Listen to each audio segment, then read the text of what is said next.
Moving on, we're now going to look at the aerospace and defense company. Starting off, we're going to do a little bit of background information on these companies. Oshkosh, they design a lot of products that include specialty commercial and military trucks. Harris Corp is an international communications company. They provide a lot of products for communications for the government for defense. Rockwell Collins, they design, produce, and market electronic communications products as well. And actually, in 2017, they agreed to being purchased by the United States Technologies Corp for $23 billion, which is the biggest aerospace deal in history. Now looking at Honeywell, they are a worldwide diversified technology and manufacturing company that provide products that are inside the aerospace and defense industry. And then we have General Dynamics, which is a diversified defense company who account and 60% of their sales are accounted for by the Pentagon. They are a prime military contractor for the United States government. Moving on, looking at our short-term liquidity ratios, we can see that Oshkosh, which right here is our dark blue line, has the best current ratio overall, which means that they should technically have the best overall ability to pay for their short-term debt as it comes due. But when we move to the quick ratio, we can see that Honeywell becomes the top company, as followed by Oshkosh somewhat closely, and they somewhat follow the same trend. It seems like all these companies are following the same sort of trend, just at different amounts.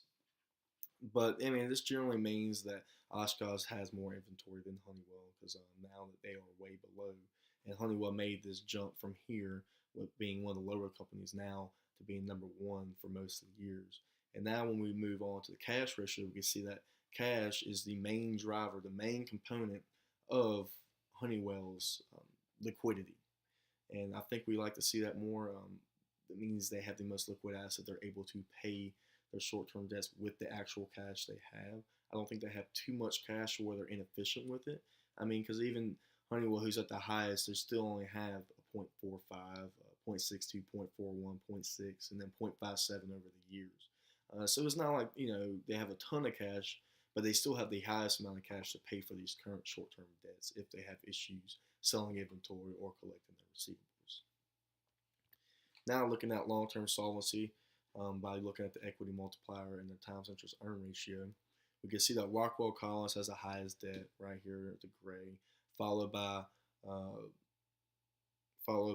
Harris Corp, which is the yellow line. Harris Corp actually overtakes them in the final year, and we can see that they have a huge increase in debt over the years compared to other companies.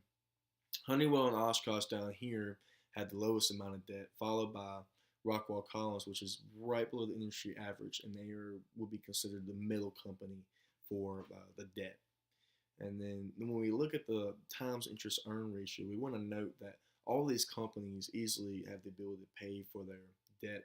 The lowest company on the totem pole, which is Harris Corp, has on average probably the ability to pay their debt at least 7 times over the years, which is still good. But when we look at these numbers, we see that General Dynamics has the highest ability to pay for their debt, which we like to see that.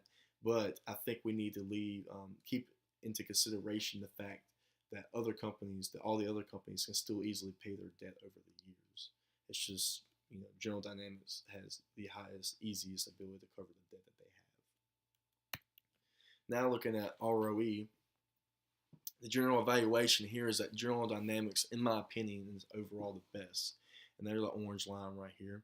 And we can see that because they are still somewhat increasing over the years, and they have a little fall from here from 15 to 16. But when generally all the other companies are falling, we can see the industry average is even falling, and they're still on the rise. I think that's an important key consideration to make when looking at ROE before we really start to dig down the numbers. And so that way we can just kind of remember this. And Harris Corp could have been easily following and could be a consideration if future information was readily available. I mean, here, they have a high spike and then, decrease, but, from here on, we can see they have somewhat of an increase. But since we don't have that future information to look at, I think the general evaluation as General Dynamics is the best overall for ROE so far. Now, digging deeper and looking into what's driving ROE, We can see that the best company overall is Oshkosh, which is this dark blue line right here. They're the highest with total asset turnover, and they are considered to be the most efficient with their assets. Um, I mean, so when we look at their total asset turnover from 15 to 16, we can see that little increase. But they were doing this by increasing sales while also having an increase in fixed assets. General Dynamics follows right below them, the orange line right here, and they were able to see a slight increase as well by also increasing sales and assets. Honeywell is following them. Honeywell again is this light blue line right here, but we can see that Honeywell, Rockwell Collins, and Harris Corp are all falling in these last over the years. They all have fallen. I don't think we like to see that for our asset turnover. We don't want to see falling numbers. Harris Corp, their sales actually increased, but they increased a lot of fixed assets, and I'm not sure why. But I think the fact that they still have an increase in sales is somewhat important to consider. And the real reason that these total asset turnover is decreasing for them is due to the fact that they've purchased a high amount of fixed assets in the current years. Moving on, looking at the EBIT margin, we can see that Honeywell has the best overall growth, just like their ROE. Right here, it kind of resembles the ROE. They showed growth over all the years when all the other companies were saying somewhat fallen, like we see here. Rockwell Collins had a constant or overall decrease throughout the years. General Dynamics is right below Honeywell. They still have seen overall increases, just not as much. And then moving on, we were going to go ahead and look at the interest and tax burden. So the interest burden, the companies all seem to stay consistent throughout the years. The only exception would be that Harris Corp had a significant drop in 2015 on the interest burden. We can see right here in 2015 it went from 89 to 78. For all these companies, I think that's considered pretty significant, and I think that kind of shows why their ROE fell in this year. And it makes sense due to the fact that Harris Corp's non-current liabilities increased from about 2,000 in 2014 to almost 7,500 in 2015. This generally, an increase in debt means the banks want more interest paid to them, so that would make sense that their interest burden went down, and the interest that they paid increased. Now looking at the tax burden, Oshkosh Corp, Rockwell Collins, and General Dynamics all stayed pretty consistent over the years. Harris Corp and Honeywell, they fluctuated over the years. Harris Corp fluctuated really over the years as a whole, like tremendously. We see right here they had a rise, a huge drop, and another rise. And Honeywell, they remained constant all up until 2017, but then their taxes went up tremendously. Their taxes they paid went up, which would also obviously decrease their tax burden because it's decreasing the amount they're able to keep. And since they can't control taxes, I don't think we should penalize the company when we look at their ROE, because when we come back to the ROE on the next slide, we're going to see that their ROE does in fact drop that year due to the fact that their tax burden went down so low. Again, we see here Honeywell's ROE drops due to the fact that their interest burden went down drastically because they had to pay more. Their tax burden went down drastically because they had to pay more taxes. General Dynamics overall, I think they generally have the best ROE. If we were to factor out the fact that the interest burden of the tax burden on Honeywell went down so low in 2017, Honeywell would really and truly have the best ROE. By doing the calculations and keeping the consistent tax burden for 2017, they really did have the higher ROE over General Dynamics. And I think that is the most important consideration to make for ROE. And that was the decision that I made when looking at ROE and picking Honeywell as having the overall best ROE. That drop right there is not their fault that they had to pay more taxes.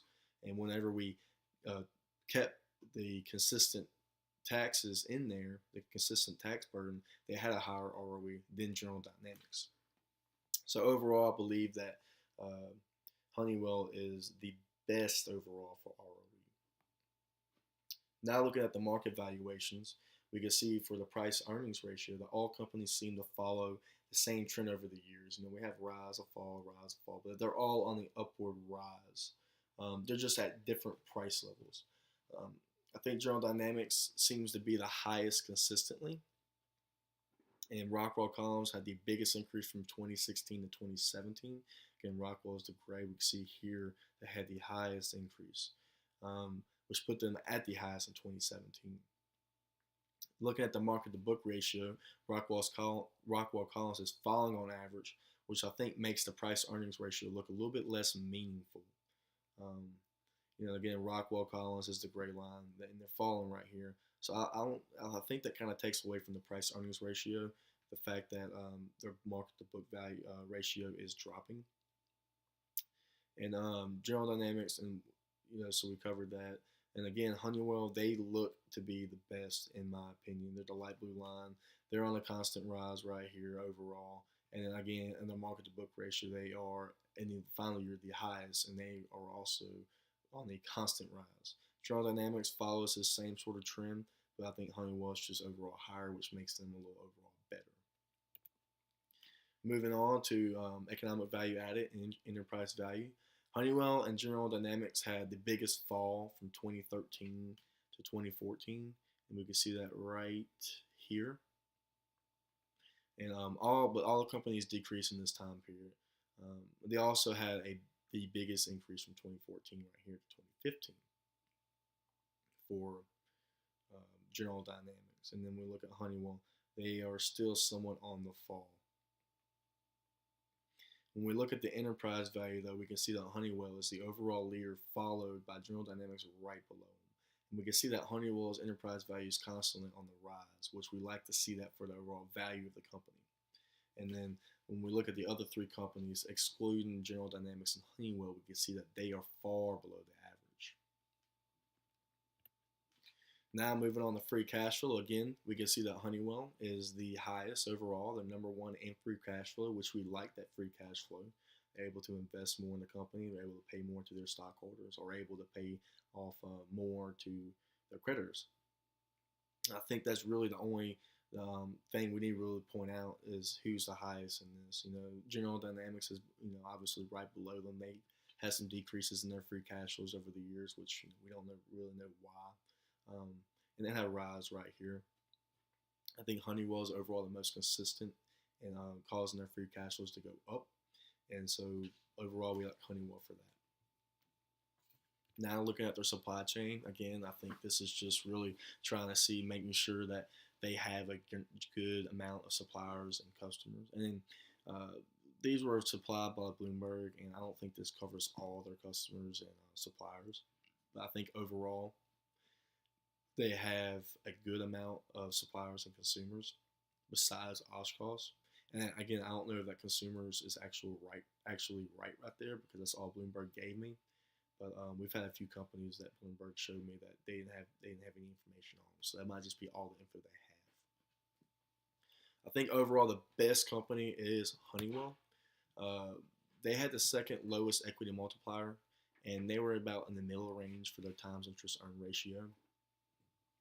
We can see that their total asset turnover was also, remember, it was falling, but this was due to them increasing assets. Their sales were still increasing over the years when we looked at their income statement.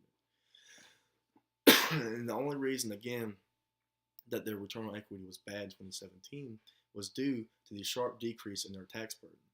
If this number were to remain constant, like we said, they would have had the best ROE overall. And their cash flow was also the highest overall, which we just saw. The market also seemed to be pretty optimistic for this company, as their market to book and price earning ratios were also always on the rise. And they also have a healthy amount of suppliers and customers, so they won't be adversely affected if they lost a few of them. And I think that I can generally agree with the analyst recommendations that they outperform other companies in their industry, and that their stock will be a good stock to invest in. Now moving on to our financial analysis of the three best companies, we have Honeywell, Home Depot, and Argan. And we've already covered their company descriptions, so we're going to move right into liquidity. Overall, Argan looks to be the best because of their higher cash ratio, and we're just going to look straight at that cash ratio. It's way higher. I mean, they beat them on current and quick as well. They can easily sell their short-term liabilities if need be with some cash left to operate, and their ratios mostly consist of cash compared to the other two companies. Honeywell follows them a second overall. Honeywell is this line right here, this green line, followed by Home Depot. Their current ratio um, is so high due to high inventories for the store. Right here, I'm sorry, Home Depot is the gray line, and they're when we look at the Home Depot, we see they have a huge drop in their quick and cash ratio, and this again is due to the fact that they are in the retail industry. They have a lot more inventory to sell than other companies. Have a lot more inventory in stock. When we look at long-term solvency, again, we see here Home Depot has that rise in equity multiplier, went from about 2 to 8 overall. And again, we see Argan right here has the highest ability to pay for times interest earned. They also have almost no debt on their books. But we also need to note that all these companies can still easily pay their debt, so I think that's still an important consideration to make. Again, looking at ROE, we can see that Home Depot has the highest ROE, which was mostly driven by their equity multiplier. But as we remember, their total asset turnover and their EBIT margin also increased over the years, which was another key component in increasing it. Looking at the other ROEs, we can see that Argan and Honeywell's ROEs is considerably lower. They're actually lower than industry average for over the years, and I think that's an important thing to look at.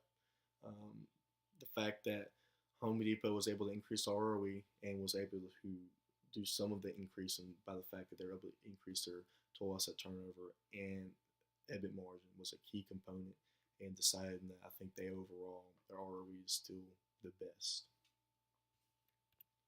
Now, looking at their total asset turnover 4 to 3, we can see that Home Depot's total asset turnover right here increases over the years, and it's followed by Argan in second, which is this orange line, and then again by Honeywell.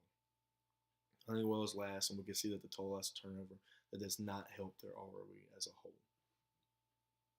Now, looking at the EBIT margin, we can see that Argan's EBIT margin is consistently on top.